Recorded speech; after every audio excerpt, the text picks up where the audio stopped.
All right, back on the Young Turks. Now let's talk about Rick Perry and how he got to be a millionaire.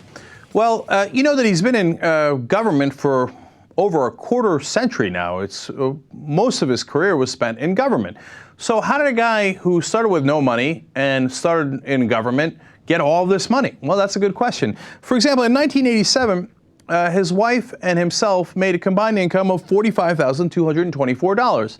Now, that was actually a pretty good year for them. In other years, they've made as low as $7,000 or $8,000 apiece, right? So, but in 87, they're at $45,000. In 1989, he becomes an agriculture commissioner, which is a fairly important role in Texas.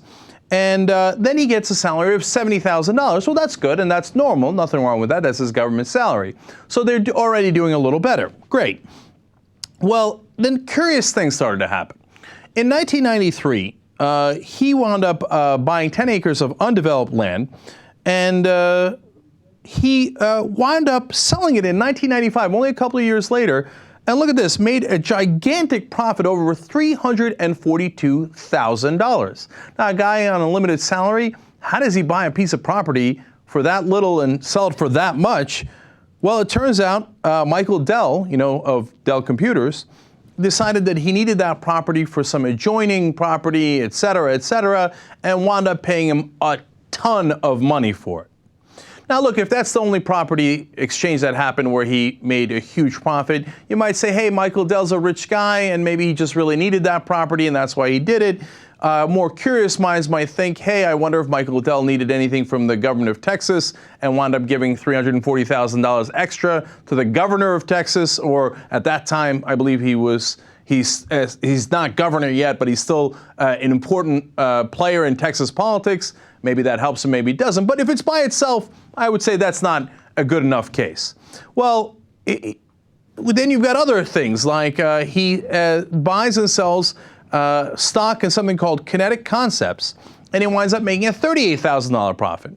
Now, $38,000 profit is pretty good, but again, it's not world-beating. But it turns out that the guy that owns Kinetics is actually a donor of Rick Perry. So did that guy wind up sharing some information that allowed Rick Perry to make some profit? Well, it's a second piece of evidence, but maybe not enough by itself. But then the most interesting property exchange happened basically in 2001. Now, at this point, he's moved up from agriculture commissioner to lieutenant governor and then eventually governor, right? And he bought this piece of land from another state senator, from Troy Frazier, who's also a Republican, for $314,770. Okay, now he's got enough money to buy that. No problem with that. But 6 years later, in 2007, Perry sold it for $1.1 million. That's a profit of over $823,000. That's a gigantic profit. That's not a little profit. That's not something like, oh, golly gee willikers, look at all these deals. I wind up getting all this money. Oh, I put it into stock, and then I get real estate, and every time I put it into real estate, I triple my money. I wonder how that happened. Well, I'll tell you how it happened. It turns out the person who sold the land in the first place, the Senator Frazier, is partners with the guy who eventually bought it from Rick Perry. So do those businessmen have interest in the state government of Texas, where they then say, hey, to the senator, hey, we'll help you make a little money. Oh, Governor Perry, absolutely. We'll sell you the land, you guys, and then you guys sell it to each other, and at the end, we'll give you another extra $823,000 and go, wow, this Rick Perry is a real estate genius. But I'm sure it had nothing to do with trying to influence those politicians. I'm sure it was a wild coincidence. Now, do you see how politicians get rich? Look, some of them sometimes write books, and those books make a lot of money. And if you're a president, you're going to get these huge speaking engagements, etc. But the governors don't necessarily get big speaking engagements. They don't necessarily get big book deals. But they make money somehow. Sometimes they come in poor, and they leave millionaires. This is how they leave millionaires. These kind of shady deals. And what's great about it is Rick Perry says, look, that's been brought up in many elections, and I've gotten reelected anyway, so obviously it's no issue. I've already dealt with it 12 times over because it's obviously a huge issue. It no longer must be an issue since I won. I guess the voters don't care about my corruption. It's an interesting argument. I don't know if you believe him, But this is how politics works, and that's why so many people are disgusted by it. By the way, he has his money now in a blind trust fund. You know how those work, guys, right? You remember Senator Frist from Tennessee had one in a blind trust that was in his family's hospital company? But wait a minute, how could it be blind if you know exactly where it is? And then he wound up doing a huge favor legislatively for his family's hospital company. He goes, no, it's in a blind trust fund. Okay. And then shockingly enough, almost all the money that Rick Perry has made has been while he was in office. But don't worry, it's in a blind trust fund. I'm sure everything will be fine. All right. Now, speaking of corruption, well, the United States actually has a very good law on the books about foreign corruption and how we don't want to feed into it. So if you give a bribe to a foreign official, it has serious consequences. And we're actually, in some ways, the world leaders in that. And we've been doing, I think, a pretty good job throughout the years of making that the new world standard. And then other countries are having to react to it. And they don't often play ball with the right way of doing things. And oftentimes they'll get bribe foreign officials and get contracts instead of us. I get that. That's realistic. It happens. There's no question about it. But slowly we've been moving the bar up. So obviously that has to be destroyed. We can't have it. That would inhibit the profits of corporations a little bit here in the United States. What a crazy law. So here comes Michael Mukasey. He is the former Attorney General under George Bush. So you know he has great ethics. And he has been hired by the Chamber of Commerce, by the way, another one of his clients is News Corp, to make sure that we take the edge off that law. Well, come on. We really can't bribe the officials? How about if we bribe them a little bit? And you should read the Politico article where they have all these excuses. Oh, you know, what, we just can't buy the guy lunch? Well, that's ridiculous. We can't give a contract to his brother? Maybe his brother really deserves it. Okay, now, the people in this office say, we have limited resources. You think we're going after people for buying somebody lunch? You're crazy. We only bring the cases if they're rock solid and they're very important and a large sum of money. Okay, when we bring the cases, they're for real, and that's why they usually win. It's actually a rare branch in the government that's working well. That's why it must be destroyed. Because how dare you do regulation correctly, and how dare you stop corruption? So that's why the former Attorney General is hired to make sure that they start to take this off the books, and so that, hey, you know what, if it turns out, you know, we had to give all the money to the guy's brother who wound up putting it in a Swiss bank account where they jointly share. Well, I don't know. No. Hey, we're just trying to be competitive, man. Free market. That's how it works. Any little thing that in government that works, they come to crush it. And that's what they're doing now. Mukasey has always been nothing but a lackey for anyone who's looking to break any laws. The joke is, within the Politico article, they talk about him as if he's like a respected figure. Well, Michael Mukasey, former Attorney General. Why did they bring him in? Because Alberto Gonzales had made a mess of the place, and they needed a guy they could trust who wouldn't turn over any rocks and who wouldn't do any prosecutions, who wouldn't look into any of the crimes that the Bush administration had already committed. Michael Mukasey was your guy. And of course he came out and said, oh yeah, all the things were lovely. Yes, there was no problem with the earlier torture, and the firing of the U.S. attorneys was fantastic. No laws were broken. Everybody just move away. Now, foreign corruption, it's the greatest thing you've ever seen, of course. Here comes totally 100% unethical, corrupt Michael Mukasey to talk about how we should take away corruption laws. But these guys are all well respected in Washington. By the way, what's the News Corp angle, right? Well, the angle is News Corp could be in huge trouble if you apply this law to them. Because remember what they did. They bribed certain cops and officials in the UK. So if that is linked to their parent corporation in the United States, which it most certainly is, right? It's their corporation. They bribed foreign officials. Well, then they would be in a lot of trouble. We can't have that. So what a wonderful coincidence that Michael Mukasey, who also gets paid by News Corp, has decided to put his esteem behind this project of making sure we take away the foreign bribery laws. Just when you thought your government couldn't get any worse. We try every day. In all these different ways, we try to nick away at any kind of decency there is left in the government. Now, speaking of the government, there's actually an excellent case to be made that sometimes the government does good work. For example, during hurricanes, our response has gotten much, much better. Obviously, Hurricane Katrina was a mess. Now, the response to Hurricane Irene, by all accounts, was fantastic. Now, why?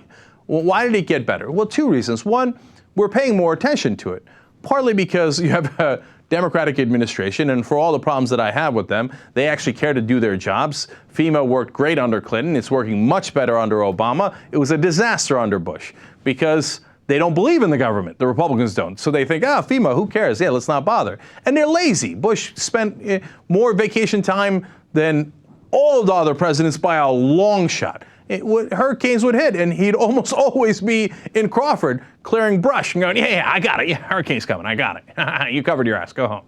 He said that in regards to 9/11, and he pretty much said the same thing when Hurricane Katrina was coming, and he was warned about it. So that's part of the reason, is because the Democrats care to actually do the job of governing, right? But the second reason is because, look, Katrina taught us a powerful lesson that if you're a politician and you don't pay attention to emergency relief, you might be in a lot of trouble, right? So that's why now there's more focus on it. But that's a great thing, because during Hurricane Irene, our forecasting turned out to be excellent. It was where the storm hit was within 10 miles of where it was predicted to hit. And one of the top experts said, hey, look, if you looked at a map, it looked like it was going to hit Florida. You would have sent all of your relief programs and your evacuation programs to Florida. But we spent a lot of time and energy and money, by the way, to have a more accurate prediction, and we thought it was going to hit North Carolina. And it turns out it didn't hit Florida, it hit North Carolina, and then went up the seaboard exactly as the models predicted. Well, that costs a little bit of money to do that, but it actually saves you a lot more money. Did you know that FEMA actually trails these storms, and they're a little outside of the reach of the storms, ready to go in with relief, and they're all, and before, in the old days, you had to first wait for the state to ask for help and the local areas to ask for help, and then the federal government would get going at that point. No, now they're totally ready. They're in the area. The minute it happens, they come in with relief. It's great. It works great. So obviously, the Republicans want to destroy it. We can't have the government doing anything effective at all. I mean, that's their whole thing, right? I mean, they've been speaking against the government for at least the last 30 years, and effectively so, with almost no opposition from the Democrats. And right now in a Gallup poll, when you ask Americans, hey, do you think government can do anything right? Only 17% say yes. Everybody else is like, they can't do anything right. Well, they do this right. They do some things right? So what the Republican response is, let's cut it. First of all, they're looking to cut the National Oceanic Atmospheric Administration by $140 million, so we will have much harder time predicting where the storms are coming from. Second of all, they want to cut the satellites by $500 million. That means that in the future, there could be up to 18-month stretches where we don't have the satellites up that tell us where the storms are going. Fantastic. So the next time a Hurricane Irene comes along, we don't know if it's going to hit Florida, or if it's going to hit North Carolina, or if it's going to do the most damage in Vermont because of the rain, or it's going to do the most damage in New York because of the storm. We don't know. Why? We didn't pay for the satellites. And then, guess what's going to happen? It's going to cost us billions more trying to cover up for that after the storm happens. This is a disaster in the making. And they know it because they want to destroy government. Did you know there was 18 FEMA teams from Florida to Maine ready to respond? Okay, but what's going to happen when their budget is cut? By the way, the FEMA budget is going to be cut by 31%. Now, in the meantime, at least there's probably less storms, right? I mean, you're cutting the NOAA, which to look into where the storms are coming from. You're cutting the FEMA that's response to the storms. It must be less storms, right? As we told you before, in fact, it is a record number of storms in 2011. We've already lost more money in these storms than we did in all of 2010, and we still got 4 more months to go. And then when it hits and we can't accurately predict it and we can't effectively and efficiently bring in relief, the Republicans will say no one could have seen it coming. Well, as usual, we're here to tell you, we see it coming. They want to destroy the government, man. Okay. By the way, one of the things that'll get cut in the round of cuts for the NOAA is our ability to warn of hurricanes 5 to 10 days out. We probably don't need that though, right? I mean, and then when a hurricane hits and people are stuck there, like happened in Louisiana, the Republicans will say, well, it's their fault, losers. Why didn't they leave? Well, they might have left if you gave them 5 to 10 day warning, right? But now you're not going to get that anymore. So, but look, Eric Cantor has been consistent on this all along. He's one of the leaders in the Republican House, and he says, if we're going to spend money on relief, we've got to offset it from other programs. And that is what Eric Cantor has always said, except for 2004, when he said the exact opposite. At the time, Jeb Hensarling, another Republican, had proposed a bill to offset the money spent toward relief. And Eric Cantor voted no. He said, absolutely not, we need to get that relief money right away. Now let's try to figure out what the difference between 2004 and 2011 is. Could it be that in 2004 there was a Republican president, and in 2011 there's a Democratic president? Probably not. Did you know that since 1989, there have been 33 different times that they voted for relief packages? You know how many times that money was offset in the beginning? None. It has never been offset. It doesn't mean that you don't pay the money eventually. Of course you do. Okay, well, you're supposed to, and I hope they do, right? But it means, hey, you get the emergency relief there right away without worrying about what other government program am I going to cut in the meanwhile, right? So 33 times, they never offset it. President Obama is in charge. They're like, oh, no, sorry. We got to offset it. We can't be sending the relief money in. I know, shocking. And meanwhile, by the way, I'm not happy with how President Obama is handling this situation either. And I'll tell you why. The reaction was excellent, as I just described to you. That part I'm very happy with. But he only asked for $1.8 billion in funding for FEMA earlier this year. Now, let me give you some perspective on that. That is 4 times, I should say, a quarter of the money that we needed last year. Now, wait a minute, how does that make sense? Last year was a disaster, literally, right? And this year is even worse. Why did we ask for only a quarter of the money? Because President Obama is out there saying, oh, I can cut better than anybody. I'm going to cut. Yeah, Republicans, look at me. I cut FEMA to the bone. Oh, damn, it's running out of money? Who could have seen that coming? They're down to $800 million, and now they're saying, okay, the people from Hurricane Rita, you're not getting the money anymore. We're transferring it up to the Hurricane Irene people. The people from the earthquake, sorry, we're transferring that to somewhere else. Oh, the Joplin, Missouri tornadoes, that money's gone. But it just happened a couple of months ago. They're all still devastated, don't have their homes. Sorry, the Republicans made me do cuts. I'm sorry, there's not much money left in FEMA. We're going to just move it around. And part of the reason they do it is because of the same thing as the wars. They say, oh, it's not part of the budget. Oh, no, we had to do emergency appropriations for Iraq and Afghanistan. We're still in Iraq? I didn't know that. We're still in Afghanistan? Oh, emergency appropriations. It doesn't count towards the deficit. That was a trick perfected by George Bush. Now Barack Obama is doing that in regards to FEMA, where he doesn't fund FEMA and then later goes, oh my God, I can't believe there's no money in FEMA. Hurry up, emergency appropriations. And then the Republicans say, oh, it's all Obama's fault, when they're the ones who wanted to cut FEMA in the first place. And then say, oh, I'm not going to give any more money. And then who gets screwed? You guys do, of course, as always. By the way, that's not all. The Republicans are also looking to cut the EPA. Fantastic. There was a decision to toughen smog standards. Industry has no interest in that decision. They despise it. So they want to make sure that they delay the implementation of proposed power plant rules, as an example, targeting air toxics like mercury, sulfur dioxide, and nitrogen oxide. Those things don't sound so bad. So they're going to continue to spew that into the air. They're not going to pay anything for it. They're going to make us pay the cost of it. And then they're going to cut other parts of the EPA as well. They're going to delay and alter pending EPA rules to curb also toxins put out by industrial boilers. They're going to lower the greenhouse gas standards, etc. Why are they doing all this?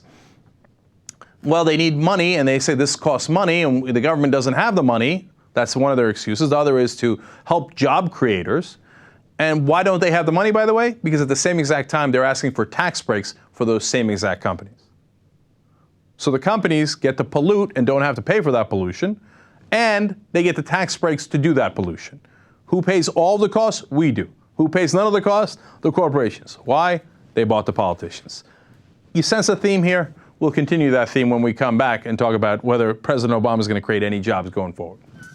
All right, back on the Young Turks. Jake, Hugh Grant, and Kasparian. First, I'm going to tell you about the Young Turks Fantasy Football League. Oh, thank God. Yes! Okay, so the participants have been selected. First of all, you know the TYT staff members playing me. I led the league all the way last year, lost in a total injustice on top of injustice in the finals. Not holding on to that or anything like that.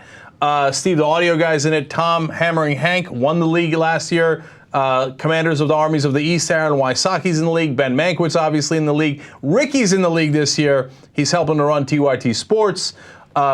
Michael Sugar got kicked out. Anyway, so now we have 6 fans. That's what we do every year. 6 TYT people, 6 fans playing with us.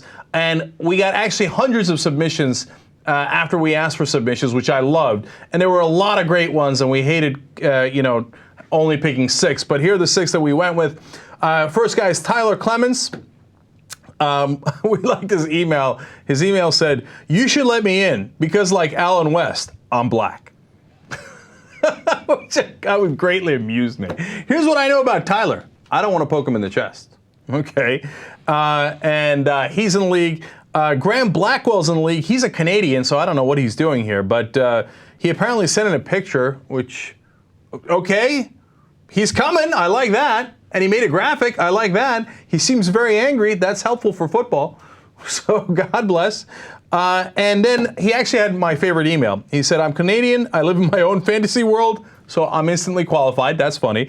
He said, "I'm a 2-time NFL.com fantasy champion." That's impressive. And then, but forget all that. Here's the main reason I would argue for him. He said, to prove his bona fides, his bona fides in fantasy football, he said, "I have never had Lee Evans on my fantasy team." I was like, you're in. Okay.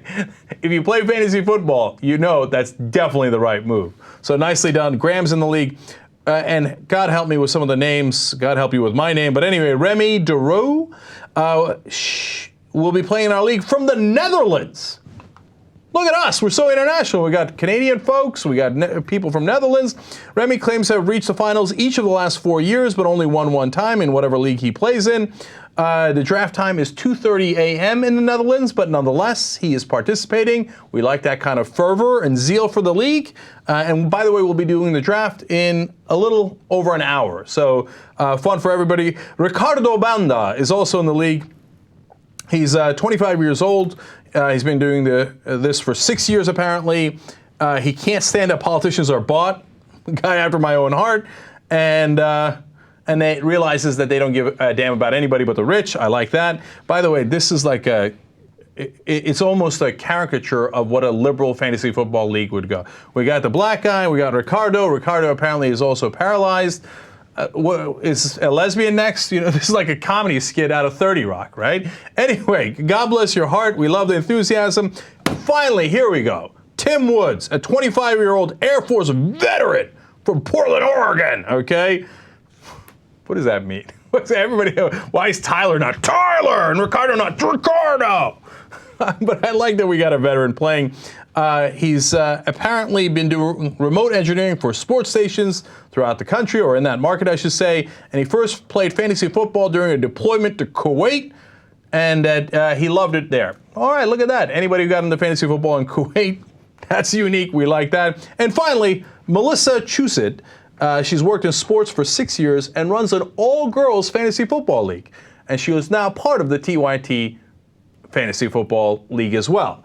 Look, it should be a fun season. I will likely crush again, as I usually do. We'll see if there's justice or injustice when I finally reach the finals, as has happened every year.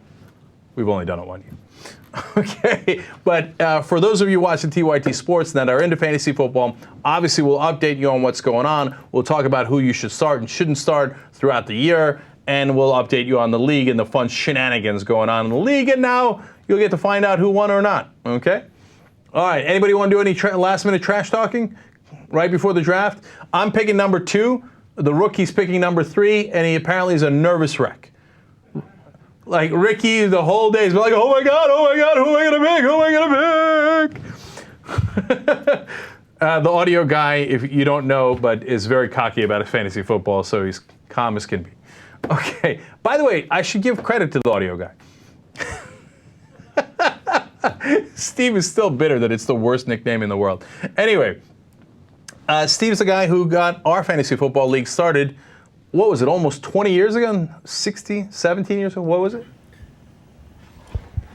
It was 1994, the year before 1995.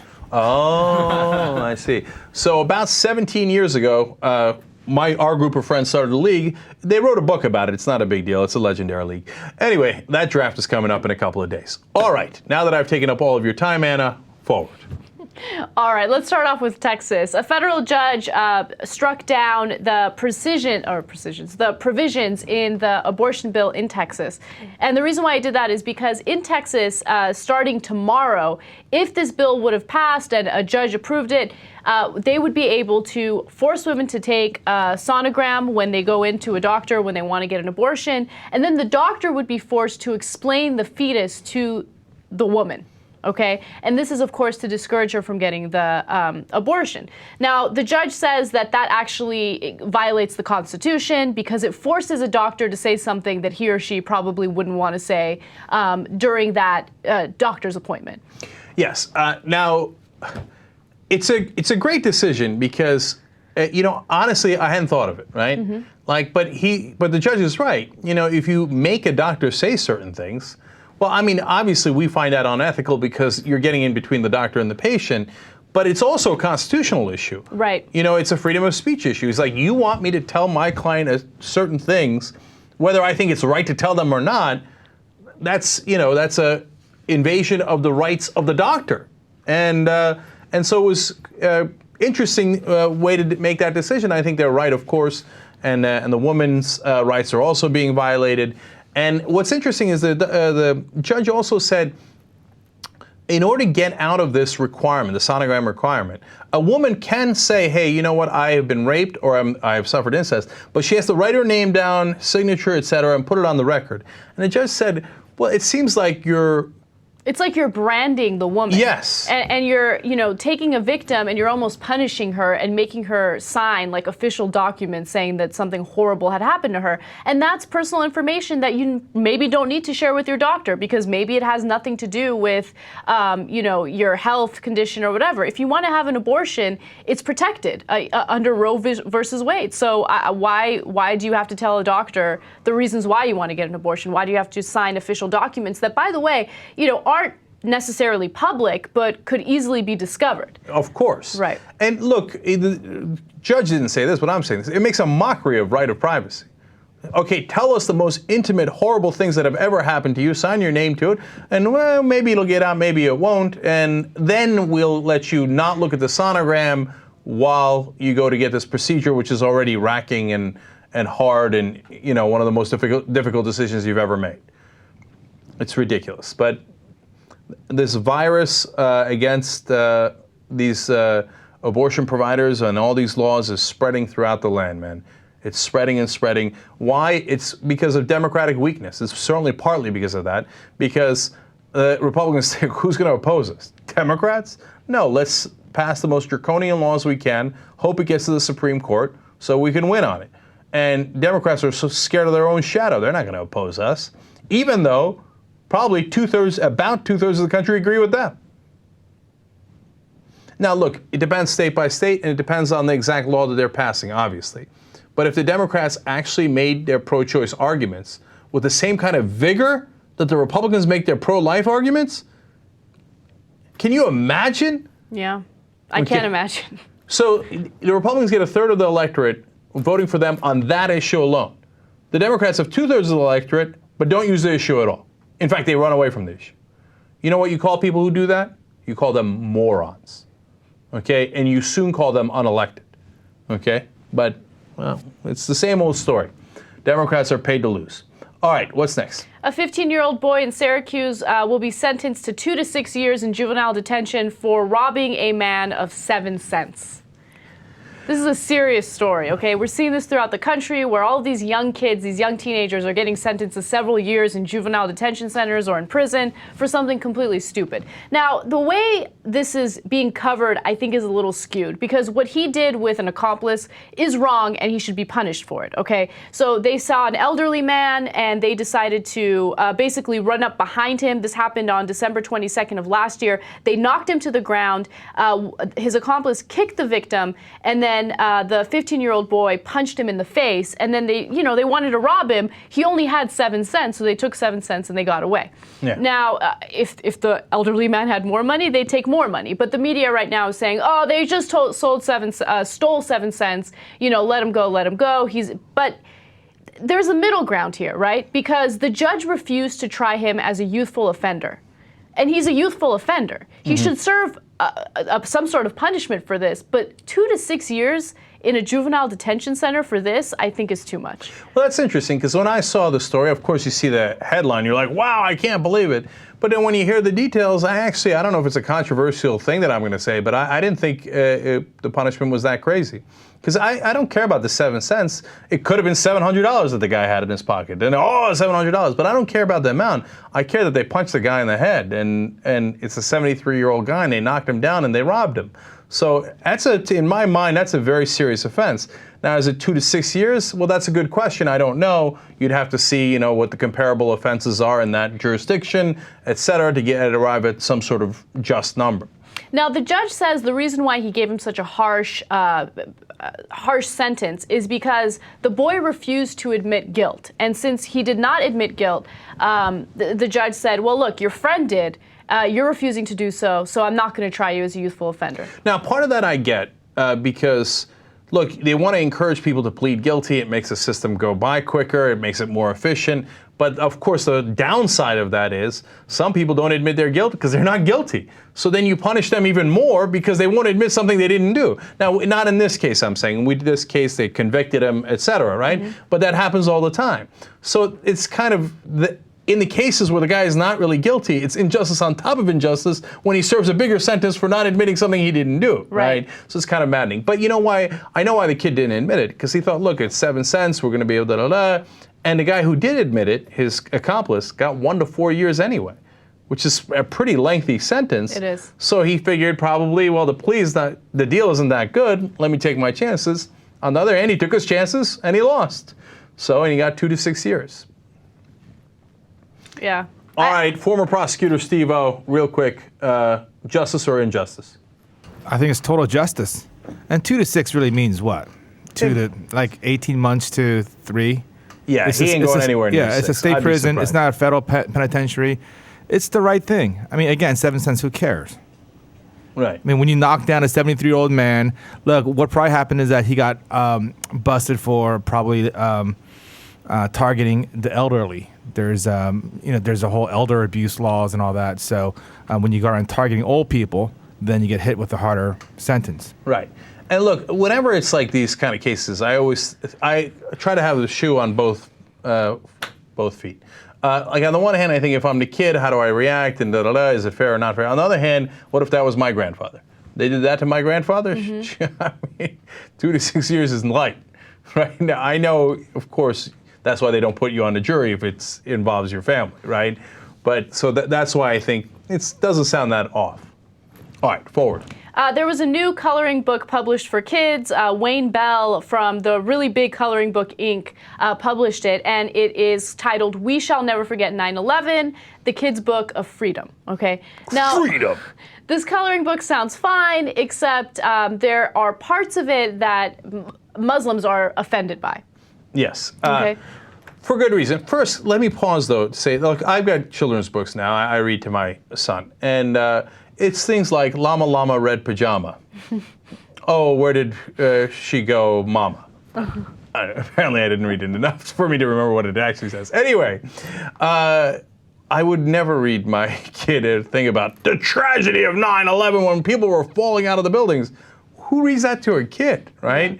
I mean, unless the kid's like 12 can understand it, but then why are you reading him a book? Well, no one's reading it to them. They're coloring in it, which I think is is even- also very weird. Okay, Come so on, there- that's in a coloring book? I know, It's I know. crazy. Anyway, and by the way, that never actually happened. That was a total propaganda that bin Laden hid behind His wife. right? Now, look, bin Laden's obviously an awful, awful guy, but we made that part up, okay? And everybody knows that, but it's in the coloring book anyway. Right. So there's also a part of the coloring book that refers to jihadists as freedom-hating, radical Islamic Muslim extremists. There's not a part in the book that it's apparently repeated nearly 10 times in the book, okay? Every time the word Muslim is there, it's radical Islamic extremist Muslims. Okay, I got it. But even then you might say, well, look, at least he's looking out to say not all Muslims, but the radical extremist Muslims. Right. But there's a couple other parts of the book that made me more uncomfortable. Yeah, for instance, there's one woman in the coloring book who's praying, and she has a cross hanging from her neck, and she's depicted as like this holy person, this good innocent person who's a victim, and then you have like these evil Muslims throughout the book. You see what I'm saying? It's like subtle things like that. Yes. And then there are parts of the book that just simply talk about, Islam in not a positive light. And that's not right either. To me, that's the biggest problem. But look, the author is a fascinating guy. He's also done coloring books depicting African-American leaders, right? He's done a coloring book on Obama, right? And he's done a coloring book on the Tea Party. So he does both, okay? And he says, look, if you want me to do a Muslim coloring book, and I think I can sell it, I'm in, okay? Which made me think, okay, maybe, right? So one of the Muslim leaders, they asked him about it. He's like, yeah, I want him to do that. Yeah, go ahead. You asked if nobody's asking you, I'm asking you. Right. Go ahead, do the Muslim coloring book. Hasn't happened yet. Surprising.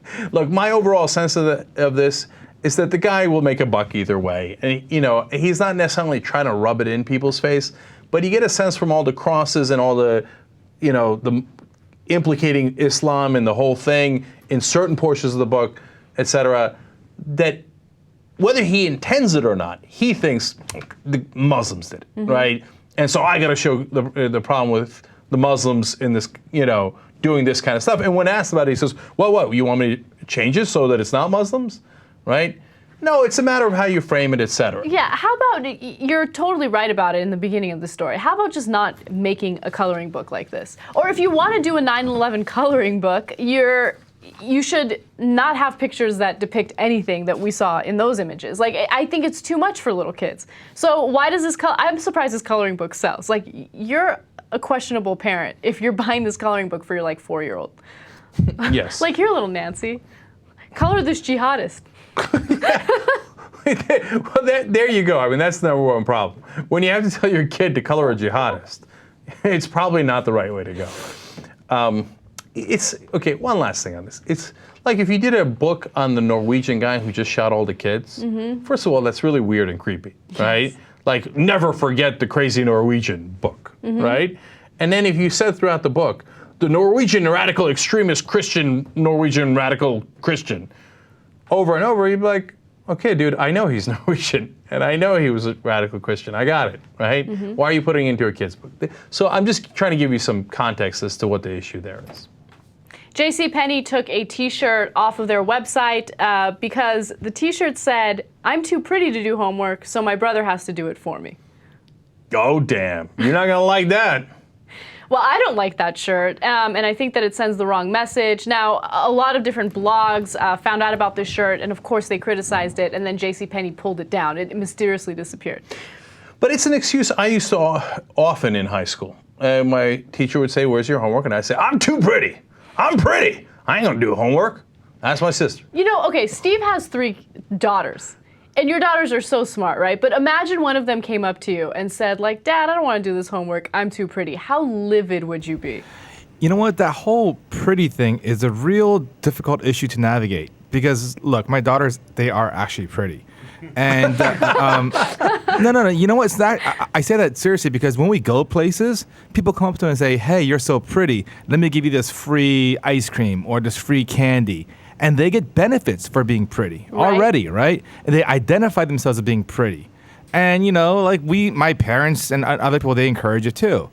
I imagine most relatives tell their little ones, "Oh, you're pretty," but when you have strangers doing it, and this happened a lot. I mean, now not so much as they're getting a little bit older, but it's a real integral part of who they view themselves as. And I try to de-emphasize it. That I always tell them, look, you're pretty on the outside because you're pretty on the inside, and it comes out, right? I said, but imagine if you're ugly on the inside, is all nasty and rotten.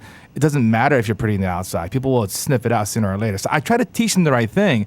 But, for girls, it's a real tough thing where, you don't want them to be ugly, obviously, but you don't want them to identify themselves as being just a pretty face either. I think that the most important thing, and I don't have kids, so every time I make this type of comment, people are like, you don't have kids, you don't know. But like, if I were to have daughters, I think I would play it the way my parents did, right? So my mom was, very, very outspoken about how you have to take care of yourself, you have to live a healthy lifestyle, don't let yourself go, whatever. But then she was also like, look, you can be as beautiful as you want to be, but that doesn't matter if you're not smart. If you don't make a career for yourself, if you're not independent, when your looks fade, you're going to be out on your ass and you're going to be alone. You're not going to be able to take care of No, it. isn't that nice and harsh? But I like it. It was harsh. It was harsh. And Well, how would you know? You don't have kids. I wouldn't know, right? Anyway, but she had this discussion with me when I was 13, and I'll never forget it. And that was a time when I was like, completely self-absorbed about looks. I'm in high school. I want to wear like the nice clothes. And then she's like, all this stuff doesn't matter. You're going to be a loser. Okay, imagine I'd go in that direction. No, look, It was after I got a D on a test, by the way. So that was her response to it. I got you. My parents used to talk to me about about that all the time because I was so obviously attractive. And so they say, hey, Jane, we don't want to get to your head because you're such a gorgeous person. Well, parents usually think their kids are attractive when they're not, but it's okay. Right. No. Oh, sorry. No, seriously. Of course, it wasn't an issue for me because I don't know. My parents never talked about whether I was good looking or not good looking. All they cared about was the report card, which is a good thing. Yes. Okay. So now, JR, and then I want to actually come back to the central point here in a second. Is it about the T-shirt, right? 'Cause that's what I want to go back to. Yeah. Yes. Let's keep it real. Who cares? Okay, fine. There's a T-shirt that says, I'm too cute, let my brother do my homework. There's also boys T-shirts that say born to be wild. Doesn't mean they're going to be fucking savages when they grow up. It's a T-shirt. And if you don't want your kid to wear it, don't buy it. Don't pay the $7.99. This is so ridiculous. Who cares? The shirts say a lot of things. Doesn't mean your kid's going to become that. And if you don't like it, cool. I'm cool with that. Look, on the one hand, I hear what JR is saying. If you get your kid a Megatron T-shirt, doesn't mean he's going to become a Transformer. Okay? He's not going to transform into a car later. Okay. Now, having said that, it certainly sends the wrong message, and I wish they wouldn't do that because I don't think I'd be into a family that's like, oh yeah, encourage a girl to be interested in being pretty and not doing her homework. I wouldn't like that, right? Right. On the other hand, JR has a decent point that hey, if they want to and that's the direction they're going, just calm down and let them do whatever they want. It's get out of their business, right? So at the same time, JCPenney has to be responsive to the community, and when some people are outraged by it, they figure it's not worth the hassle. I'm sure it wasn't their top seller or anything like that. But to me, the most interesting part is the irony, right? Mm-hmm. Because in reality, women are kicking men's asses in education, destroying them.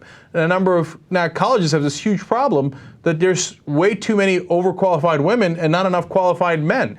The ratios at the good schools are somewhere near 60 to 40 in favor of women. Right, but that changes once you hit the workforce. All of a sudden, you're seeing men making more money on average. What now? No, no. So look, and that's a vestige of this kind of thinking, where they think, well, of course, men are smarter, et cetera, and that's why people don't like the T-shirt. But in reality, when you look at the grades, girls do much better in school than boys. So if anything, the T-shirt should be in reverse. Should be saying, I don't know, I'm a boy, I'm a dummy, I don't know, I asked my sister to do the homework, she's the smart one. Although, I'm not sure that's a catchy T-shirt. By the way, I think if anything, I'm more concerned about my son. Because, boys, for whatever reason, it's partly societal, partly other factors, are not concentrating on homework nearly enough. And they're getting their asses kicked. So I'm going to do like pep talks with Pro. I'm going to be like, all right, what's your name? What's your name? Prometheus Maximus Huger. You going to let anybody beat you in school? A girl? You gonna let a girl beat you? No, I'm not gonna do that. Just calm down. You can see Anna being like, what? Say that You know again? what's funny? My dad would do that with me all the time. But except he wouldn't make it a boy-girl issue. He would just make it, you have to be the #1 student. And if anyone beats you, you're not good enough. Oh, God, I love your parents. Like, ridiculous, like, Turkish/Armenian parents. Same thing with my dad. Yeah, whenever, like if there were people, like, I think in junior high, the highest I ever got, because I was, like, I work really hard now, but in school I was actually lazy. Like, I knew how to get the A-, right? But I didn't want to bust my ass to try to get the A or the A+. You right? got just enough, right? Just enough, right? And it drove my dad crazy. But the best I ever did, I think, was in like 8th or 9th grade. I was like 6th in the class, right? But the class had people like Maroon Fanuti, okay, who were like fanatics about studying. It had all these guys study. So I'm like, 6, I'm kicking ass, right? My dad's like, 6? You can come talk to me about 6? That's the conversation we're having, 6. Okay, so I don't know. Anyway, I liked it. I think probably other kids might not like it as much. All right. Let's take a quick break. When we come back, a porn lawsuit involving a granny. Don't it?